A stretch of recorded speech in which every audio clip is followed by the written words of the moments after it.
Here I have VIVO Y11s, and today I'm going to show you how to access developer options on this device. So first of all, you have to open settings, then go to the about phone section, and here you have to find the line build number, which is located, which is the last one.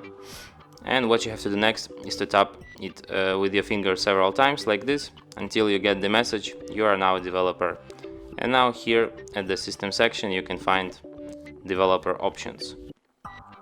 Here they are, all of our very interesting and useful developer options. You can get to know with them by yourself, and you can also disable developer options here and they will disappear from the settings list. And that's it.